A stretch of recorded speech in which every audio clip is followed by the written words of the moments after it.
She's no longer here with us, and we're trying to... Ashlee's mother says she never would have expected that less than a week later, her daughter would... 4,000 black women are missing in America. Black women and girls are missing in America right now. So it's amazing that you will play a role. If you're going to play that role, it should be... Y'all, this is not just another tragic headline. This is the kind of story that makes your stomach drop the deeper you look into it, because what you're about to hear doesn't line up.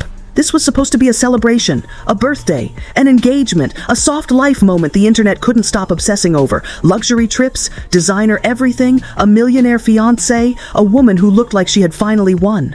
And then, just hours later, she was gone. No warning, no clear explanation, just silence, confusion, and a story that started changing the moment people began asking questions. And here's where it gets even more disturbing. Before any of this happened, D.L. Hughley had already said something chilling. He warned that thousands of black women go missing, unnoticed, unheard, and that ignorance isn't just dangerous, it's deadly. Now ask yourself this: what happens when that warning turns into reality? What happens when a perfect life starts cracking, and what's underneath doesn't match what we were shown? Because behind the filters, behind the captions, behind the fairy tale, there are whispers of arguments, delays, missing details, and a timeline that just doesn't make sense. So the real question isn't just what happened, it's this: were we all watching a dream or a setup for something much darker? Medical employment because of biases. They're the most educated segment in society. What makes this story even harder to process is how perfect everything looked right before it all collapsed. Because if you scroll back, just hours before everything went dark, Ashlee Jenae looked like she was living a life most people only dream about. Private trips, ocean views, luxury settings that didn't look rented, they looked permanent. A fiancé who from the outside seemed powerful, connected, untouchable, and every single post carried the same message without even saying it out loud. I made it. I'm safe. I've won. Zanzibar wasn't just a vacation. It was positioned like a milestone moment. Engagement, birthday, celebration, all wrapped into one timeline. But here's where the tone shifts, because behind those curated moments, something wasn't sitting right. Not publicly, not yet. But enough tension was building underneath that it would only take one moment for everything to break. Yeah. They were at my parents' my birthday dinner. And I invited Ashlee the last 2 years to my birthday dinner. So this year I made it a point to get on the phone like, yo, this is the year. And suddenly, what looked like a power couple dynamic starts to feel different. Because when people who've seen these patterns before speak on it, they don't focus on the luxury. They focus on the imbalance, on the pressure, on the unspoken expectations that come with relationships built too fast, too publicly, too perfectly. And then comes the moment that changes everything. An argument. Not just a disagreement, but something intense enough that, according to reports, the situation escalated to the point where the hotel had to step in. Separate villas, distance, silence. That's not normal for a couple that was just celebrating love hours earlier. And then, the timeline fractures. Because what happens next doesn't match the image we were shown. Hours pass, no clear updates, no urgency made public, until suddenly, she's found unresponsive, hospital, confusion, and then confirmation, gone. And just like that, the perfect life narrative shatters into something unrecognizable. Officially, it's labeled one way, but when you start lining up the details, it stops feeling simple, because this wasn't just a random day. This was a day that was supposed to represent happiness, commitment, a future being locked in. So how does a story go from celebration to tragedy in a matter of hours? And why do some of the details feel delayed? Because people started noticing things that didn't sit right. Timing gaps, incomplete communication, details that seem to surface slowly instead of all at once. And then, another clip resurfaces that makes everything even more uncomfortable to watch. Let's put that on the floor. Number one, Ashlee would never harm herself. Ashlee was beautiful, happy, talented, hardworking. She had no reason to. I was just speaking to her Because now people aren't just looking at what happened that night. They're going back, rewatching, reanalyzing, trying to understand who she really was beyond the polished posts. And that's when the narrative starts splitting into two completely different versions. The woman the internet saw, and the version people are now questioning, which is exactly where this story stops being just tragic and starts becoming something much more unsettling. Because when a life looks too perfect and the ending comes too suddenly, you have to ask, was this ever real to begin with?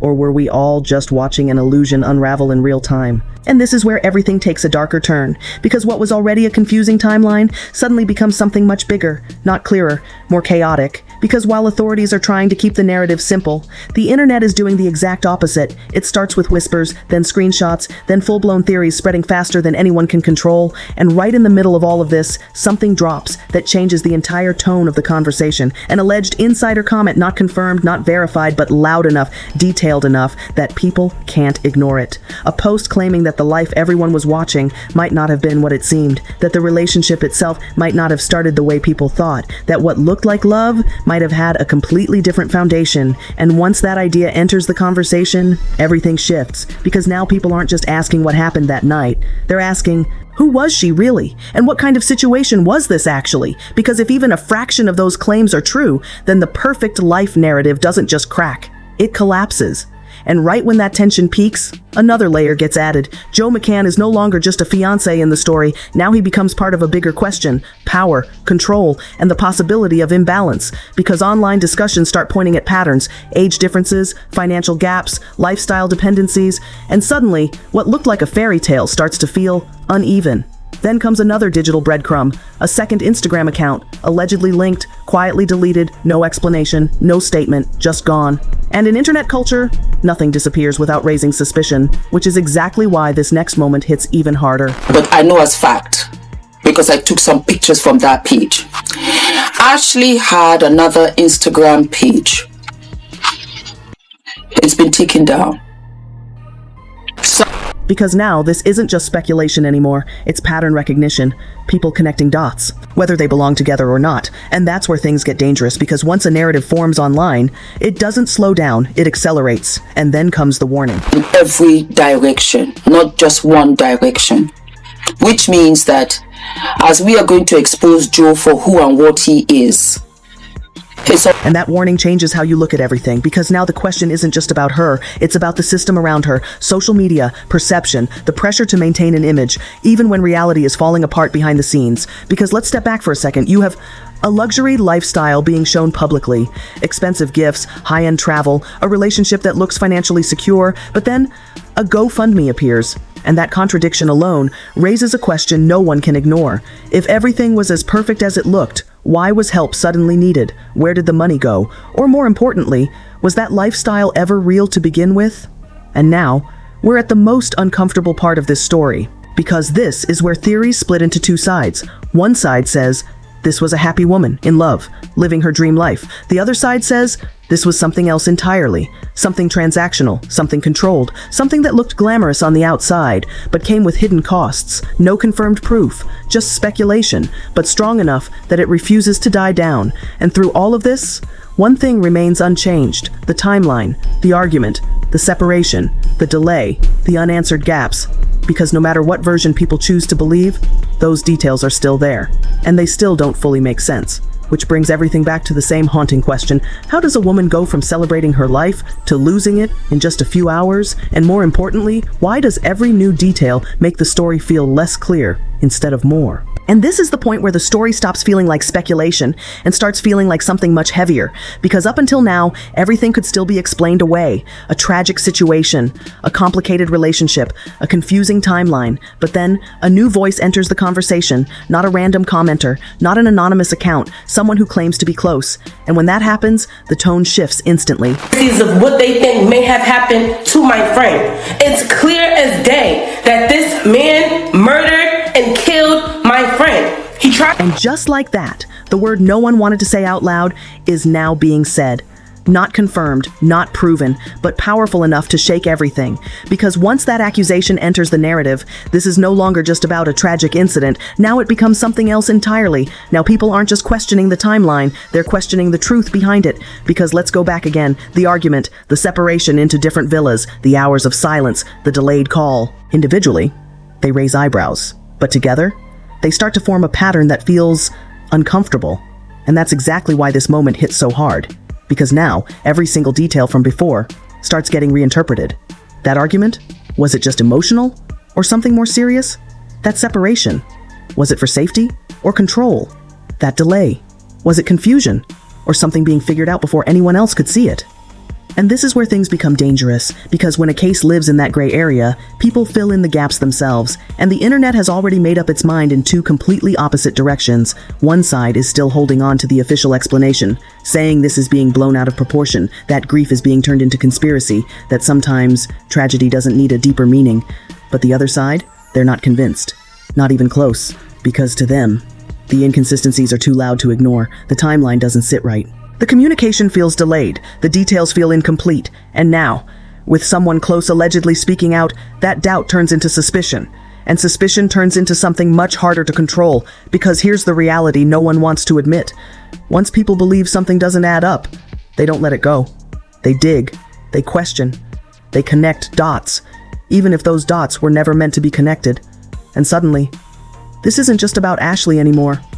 It's about perception, about how quickly a life can be built online, and how even faster it can be torn apart when things go wrong. Because think about it, just days ago, she was being celebrated, admired, envied, watched by thousands who saw her as proof that the soft life was real, and now, that same life is being dissected, questioned, doubted, turned into a mystery no one can fully solve, and that contrast alone is what makes this story hit differently, because it forces one uncomfortable question to the surface. How much of what we see online is actually real, and how much of it is carefully constructed until something breaks? Because if everything was truly perfect, then none of this would make sense. But if it wasn't, then maybe this story didn't start the way we thought it did. And maybe it didn't end the way we're being told either, because at the center of all of this, there's still a gap, a missing piece, a version of events that hasn't fully been explained. And until that gap is filled, this story doesn't close. It lingers. It grows.